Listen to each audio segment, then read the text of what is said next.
Okay, welcome everybody to the World Forest Report. This is a weekly show talking about the fires and reforestation projects around the world. I'm Dean Val, and this is Dean Kevin from the UK. I'm going to start with something a while back, but it talks about how the fires follow the route of the proposed rapid transit or whatever they have here in Australia. In the United States, in California, we have a fast speed train that the fires follow the route of. So basically they're burning out the residents there so they can claim the property for their train, high speed train. And the same thing is going on in Australia. So I thought I'd share this. And by the way, this is the same law that they have in California for the fire victims. Practically the same thing, no more than 60 days in a caravan or RV in a year, 2 days at a time in one location. Practically the same thing. Here locally, or where I used to live in California, like I say, they're proposing a high-speed rail from LA to a little past San Francisco into Northern California. And coincidentally, there's a lot of fires, particularly in Northern California along that route.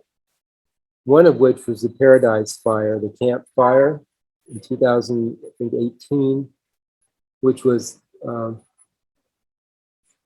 obviously directed energy weapons that just destroyed the whole town, melted the whole town practically. It was incidentally by nearby Bohemian Grove, where all the elites go to have their ceremonies. But this is an example here in Australia and in California, how they're burning people out of their homes, making it very difficult for them to build again by having, exorbitant permits and insurance companies not paying up the $10,000 permit here to rebuild, even just to start rebuilding that the fellow mentioned here in Australia. These are all attempts for the elites to send the people into these smart cities, out of the rural part of the countries and into the smart cities.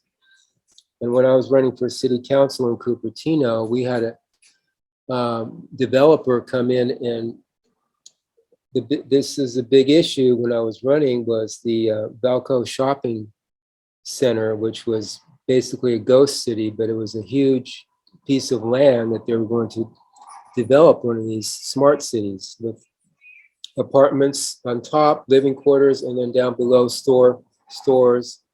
Everything was, and even on the balcony, there's going to be a huge trees and landscaped area, green rooftop, which really sounds good. Everything was contained in this development for people.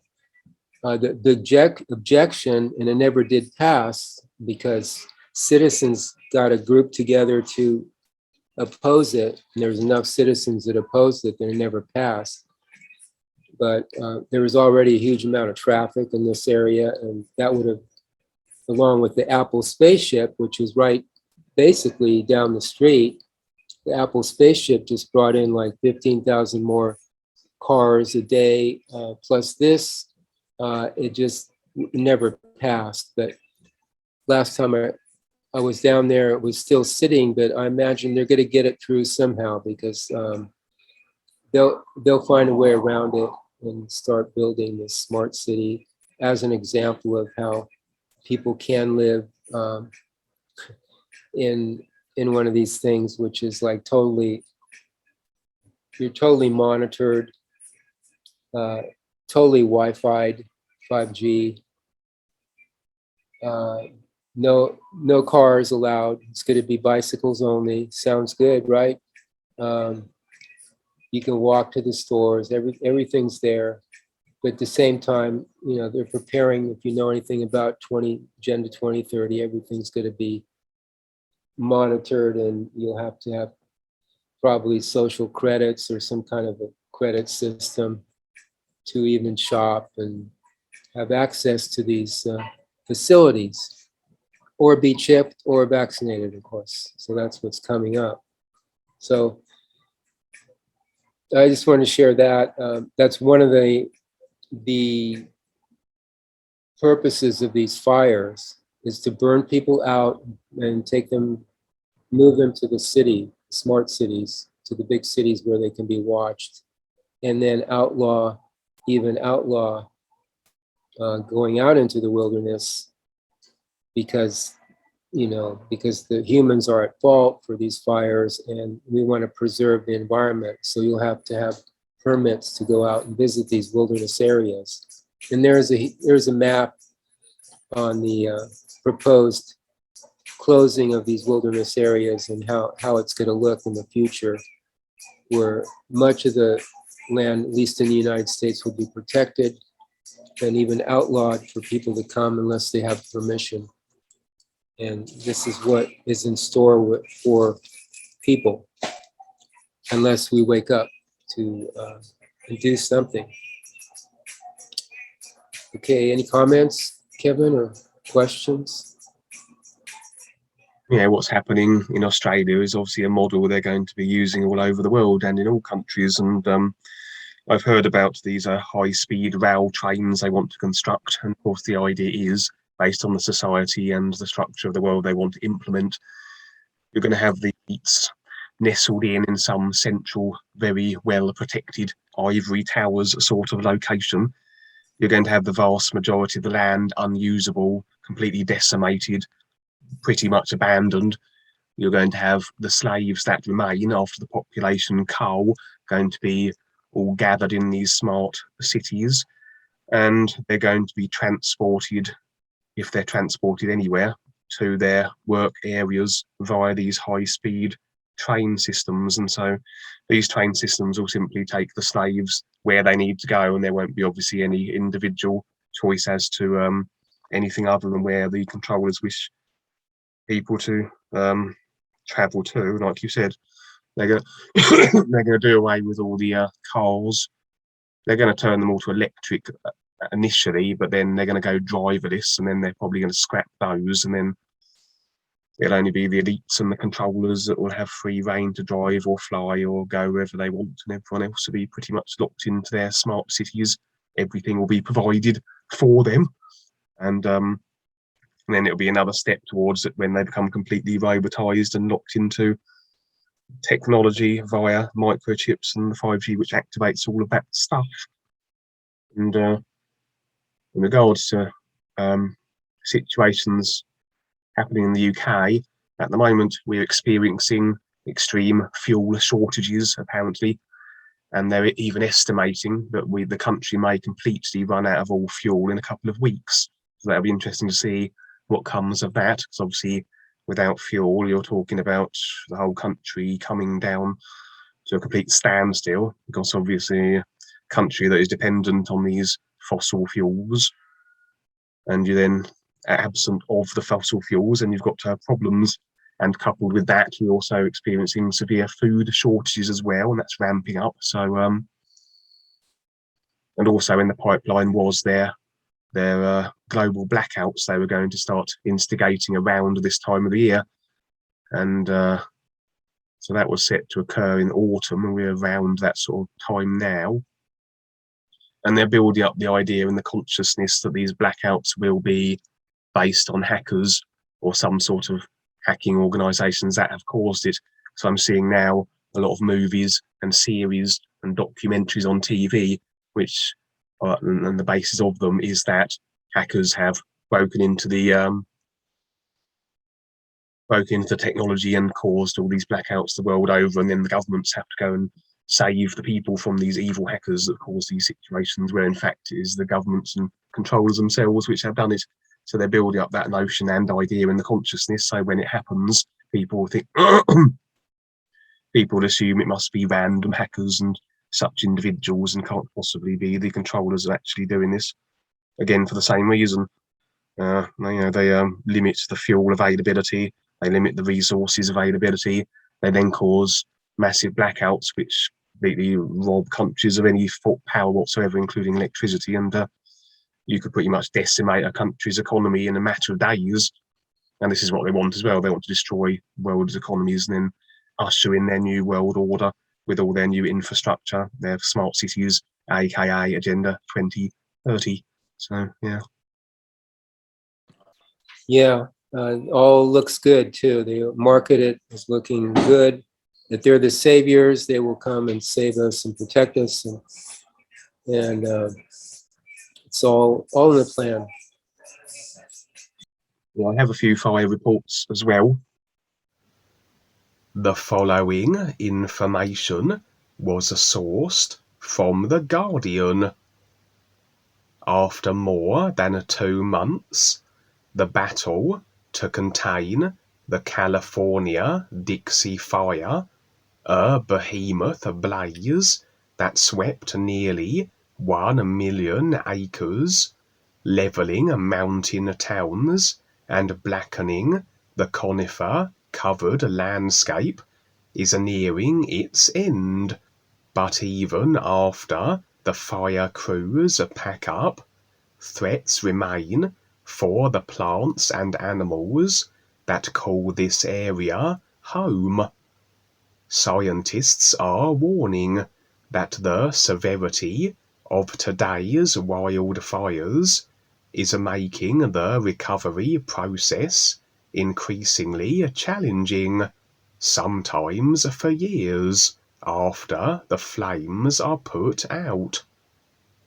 The American West has evolved alongside fire, which is a natural part of the landscape, but fueled by warmer, drier conditions and an overabundance of parched vegetation, blazes are increasingly burning more ferociously, consuming nearly everything in their path.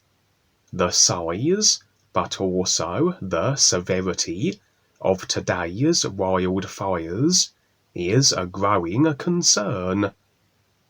Fires that exhibit erratic behavior and burn with more intensity are more likely to leave behind only patches of living landscape.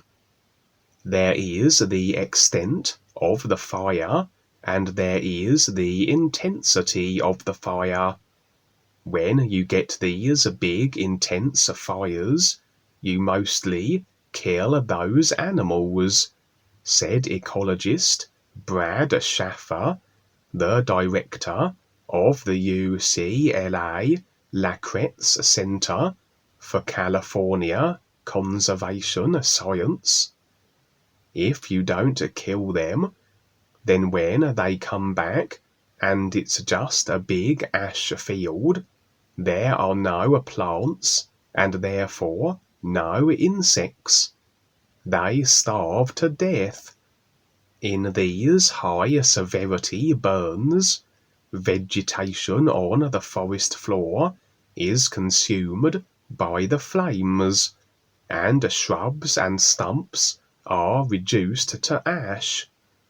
The soil itself changes, and even beneath the ground, tree roots are burned. These moonscapes can take between 5 and 10 years to regenerate, far too long for some species to wait. Scientists are also finding that some landscapes remain permanently changed and trees struggle to grow where they once flourished.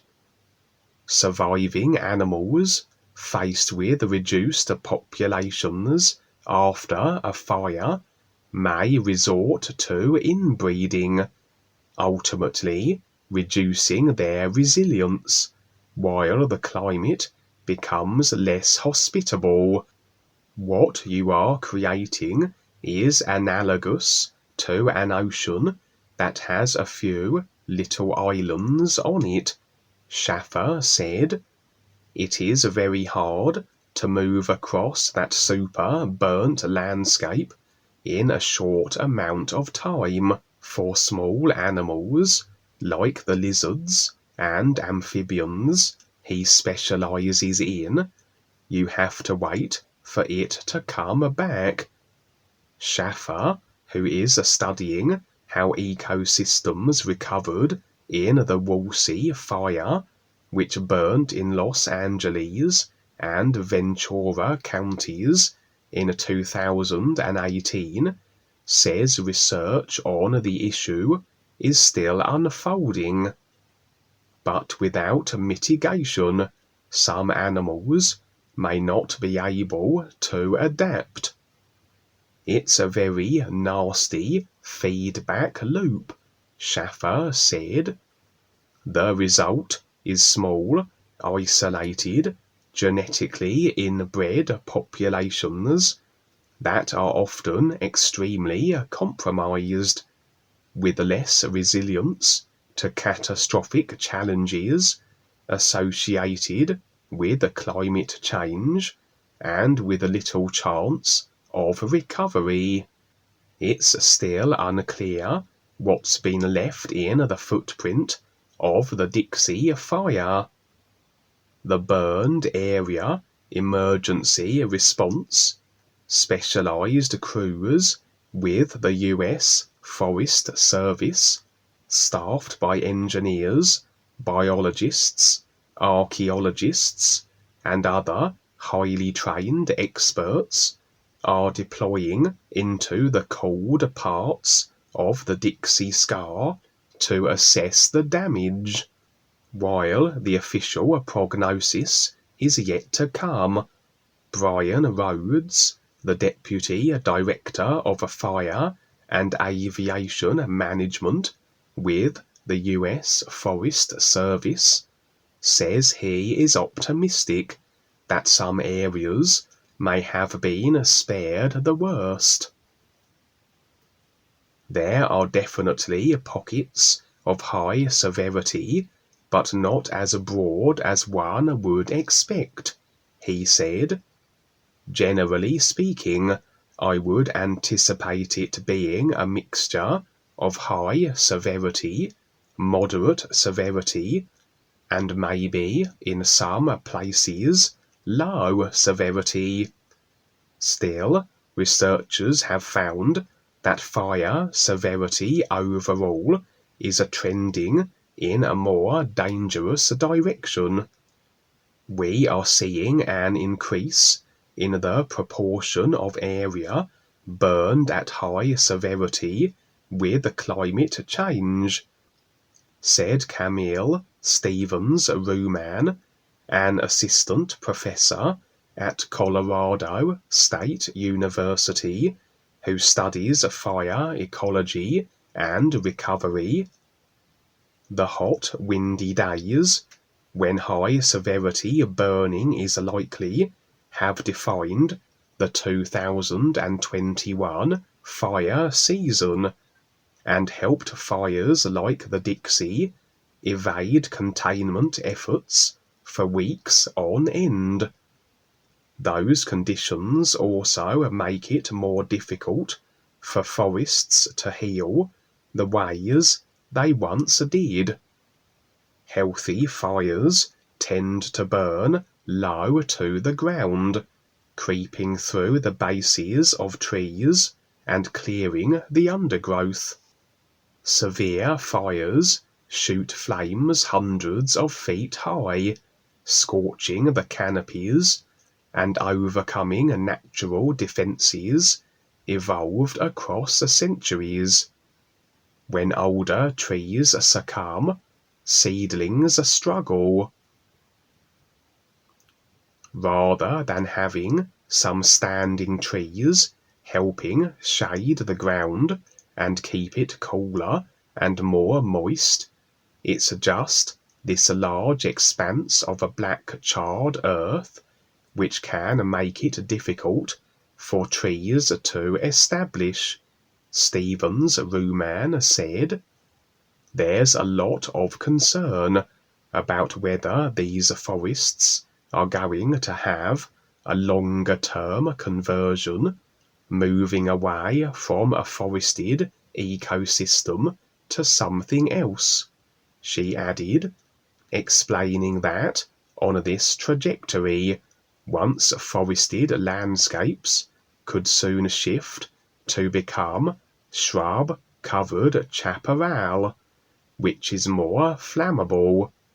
Chaparral landscapes in turn could convert to grasslands. This could also mean big changes for the animals that live there. If we had the spotted owl or another endangered species that is used to a dense, dark forest, they are not going to use the shrubland ecosystem in the same way, or perhaps at all, she said. We are changing the habitat for a lot of different species. Changing a climate has a bearing on the increasing of the intensity of fires, but this is not the only factor. A long history of suppressing natural fire, the kind needed to keep forests healthy, has only made the problem worse. Officials are embracing and implementing badly needed mitigation tools, including forest thinning and prescribed burning, but scientists have said that more urgency and action is needed to slow the changes already underway. The more preemptive action we can really do to stop that next large, high-severity fire is the best way we are going to maintain forests across our landscape, Stevens Ruman said. A lot of times that's fighting fire with fire. On my hike in 2014, I went through some pretty devastated forest fire areas. I mean, totally, even in 2014, you could tell everything was burnt to a crisp. Like, I mean, I didn't know at the time, but when I look back, very abnormal to what I would think a forest fire was. I wouldn't around, you know, I can't really compare, but it sure looked like no pioneer species were, nothing was like no greenery at all. Everything was burnt to a crisp and nothing was growing. And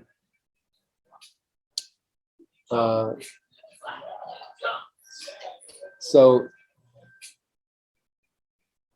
I was gonna go look at the fire jumpers for next week. I'm gonna investigate the fire jumpers. This is a long history of those that, you know, jumped at, and when the fires were going, they jump out of planes and put out the fires. You know, even in those days, they had spotters. Those are the big towers. They could spot the fire, the smoke, and so they got on it very quickly. These days, they seem, even with the satellites, they don't seem to find the fire and get to it before it's like totally out of hand. Very strange. And then hiking also in Oregon, there was a lot of lightning fires that we actually walked through. I mean, again, I have, not that I'm an expert, but these fires were just, the lightning hit and they would be in a local area and it would just be like, you know, little fires coming out. We practically walked through areas where lightning had hit. And you could tell they were just kind of smoldering. They weren't going to be, you know, going into a big forest fire. They were just local and they put themselves out. So what's happening here is with the DWs and the constant chemtrails dumping the aluminum and metallics on the soil. It's nowadays when something hits, it's just so much more inflammable and everything than it was in even 2014. But now it's like 6, 7 years later, it's totally flammable, everything. And Ronald, I wanted to ask you if you knew anything about the high-speed rail, because it seems to be going through your area there. We were talking about that previously, how the fires seem to be going through the high-speed rail areas, proposed areas that they're going to build out. Well, that'd be one way of cheaply buying the property up, burn everybody out. That's what they're doing. Yeah, LA and, through Northern California. Yeah. I'm not familiar with the progress on the new train system, but going electrical would be a good idea. I don't see anything wrong with that. Europe is really making good I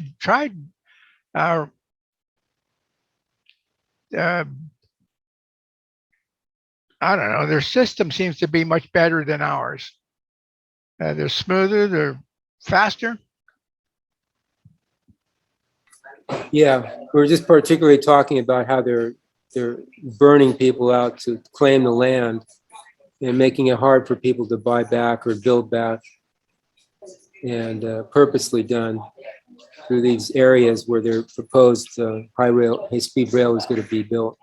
Well, In Australia, I understand also that what they're doing when they burn out, they're planting these trees that grow faster. And that's more or less for the pulp companies that are doing that, I guess. What they're redoing, they're re-engineering the forest so they can make more money off of it, I guess.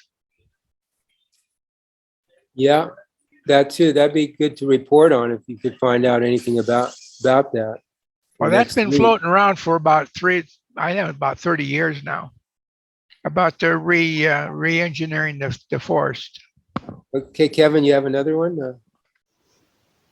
The following information was sourced from Eurasia and titled "Thinning Moderates Forest Fire Behavior Even Without Prescribed Burns for a While.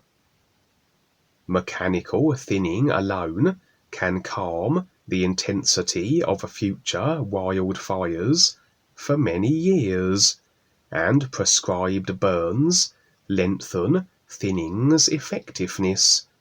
According to Oregon State University research involving a seasonally dry ponderosa pine forest in northeastern Oregon. Findings of the study, led by Oregon State University Research Associate James Johnston and published in Forest Ecology and Management, are important because reducing accumulated fuels on federal forest land has been a congressional priority for nearly 2 decades. Research such as this helps determine which techniques work. Johnston's team looked at years of data for multiple forest parcels, mechanically thinned stands and unthinned control stands, and used computer modeling to predict the behavior of future fires. The collaboration included his Oregon State College of Forestry colleagues, Julia Olszewski, Becky Miller, and Micah Schmidt, plus Lisa Ellsworth of the Oregon State University College of Agricultural Sciences, and Michael Vernon of Blue Mountains Forest Partners. Most of the studies that have been published so far suggest mechanical thinning that isn't followed by prescribed fire is not as good for moderating fire severity than thinning combined with prescribed fire, Johnston said.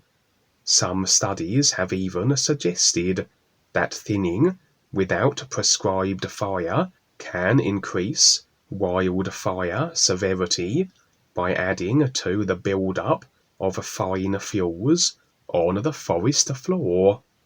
Mechanical thinning refers to the use of commercial equipment such as a feller buncher, which cuts and stacks whole trees, or a cut-to-length harvester and forwarder that results in logs of specific lengths being sent to the mill. In the study areas, all trees up to 53 centimeters in diameter at breast height were removed, and hand crews cut down trees too small for commercial use. Our work shows that mechanical thinning can moderate fire behavior even in the absence of prescribed fire, Johnston said. That's good news, since prescribed fire on national forests has remained flat over the last 20 years because of shortfalls in US Forest Service capacity, a risk-averse agency culture, and regulatory constraints on smoke. Fuels build up for a year or two after thinning and then declined, and litter and duff declined dramatically as a result of thinning, he said. Forest litter refers to any non-living organic matter that's fallen to the ground and yet to undergo much decay. Duff is the layer of decayed and decaying organic matter between the litter and the soil. Although the models show that thinning alone moderates fire behavior for a number of years, prescribed fire is still a key tool for meeting fuel reduction and fire management objectives in the ponderosa pine forests of the southern Blue Mountains and elsewhere, Johnston said. Prescribed fire will extend the longevity of what the mechanical thinning accomplished when the conifers regenerate significantly and those surface fuels start to rise above desired thresholds. Across western North America, seasonally dry forests were historically categorized by frequent, low-intensity surface fires that led to the persistence of older trees living in open stands, he said. But starting about 130 years ago, the logging of old, fire-resistant trees, unregulated grazing, and a national culture of fire suppression combined to bring a much greater tree density, fuel continuity, and surface fuel loading. Those changes, along with a warming climate, have led to increasingly large, fast-moving, stand-replacing fires that have significant negative impacts on old growth habitat, water quality, and human infrastructure, Johnson said. Consequently, a range of non-governmental organizations, tribal, state, and local governments, and private landowners are trying to adapt by reducing fuels. Johnson notes that Congress has taken several steps to increase the pace and scale of fuel reduction treatments on Forest Service lands across the West, including the 2009 authorization of the Collaborative Forest Landscape Restoration Program, which funds thinning on high priority national forest landscapes. The southern Blue Mountains, the subject of this research, are one of those high priority areas, and between 2012 and 2020, more than $17 million has been spent to thin 87,000 hectares in the 220,000 hectare area. Less than 1/5 of the area treated with mechanical thinning in the southern blues has also been treated with prescribed fire, Johnston said. Prescribed fire has been significantly slowed by budget constraints, local opposition to fire use, and restrictions imposed by COVID-19 response measures. But our modelling shows thinning can do a lot on its own in terms of rate of fire spread, flame length, and crown fire potential. Investments by Congress in fuel reduction thinning in eastern Oregon are working. Thanks. That reminds me, I'm going to look up 1492, that book. I probably find it online, but when the settlers supposedly came here, they found virgin forests, but according to the book, it's very, very high maintenance area here in the United States from the indigenous people. I mean, they managed it, but it looked like it was pristine. The forests looked normal and natural, but they had a lot to do with we'll see, burns or thinning. We'll see what they did, but it'd be interesting to compare traditional science thinking here on how to manage the forest with indigenous management of the forest. So I'll look that up either for the environmental show or next week on this show. So Ronald, do you have anything to add? Yeah, when I used to live up in Westwood, we go out and look at the old ponderosa pines, and they would be at least 50 feet from the ground up to where the leaves were. So the old ponderosa, they lasted through all these fires. And another thing about thinning, these fires, when they burn, they'll burn up all the extra leaves that have dropped on the ground with all this oily shrub brush. It's really almost like gasoline. And so that burning is a good idea. And I think it solved a lot of problems. That's why the Indians would just light the fire to it and let it burn and just clean out the forest.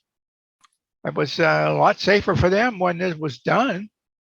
Yeah, it's just there's too many people, I think, that are in the way of proper management anymore. There's too many guys that's been over, I don't know, there's too many managers, I guess. I don't know. Something's got to be done, but I don't know what. I don't think there's going to be much forest left anyway. If you look at the burn back and you look at any big maps, the reason why they're having warming is because the trees are gone. The trees they used to drop the temperature down, like everyone say, that it would cool the soil or the ground, and it would be it probably dropped 10, 20 degrees cooler. So a lot of this stuff that's going on right now is because of the forest is gone. And I don't know how you're going to get the forest back, because every time you grow some trees, they're close to the ground. They're the first ones that are going to feed the fire. It's they've really got a mess going. That's all I can say. Thanks, Ron. Yeah, in the olden days, I mean, these were normally not were crown fires. The top of the trees didn't get it. It wasn't that hot. The brush would burn, or the tree, some of the tree, you know, but it wouldn't affect the crown, and it would recover. The land would recover. But nowadays with the DWs, it's so hot that everything burns. Everything's out of whack, ecologically wise. The shock I had was when I went through Chester, and they went through cutting all the big trees. They cut all the damn big trees. They left all the small ones. I couldn't figure out why the heck did they do that. They're just feeding the fire when they do that. They're leaving all the low lying branches, and they'll catch fire easy. It's just like I don't know, there's something really wrong in those people in their thinking. That's why we're here, to make sense of things. Okay. We'll end here with the NUUU, which is our connection to making sense of things. Try it. NUUU. Thank you, Kevin.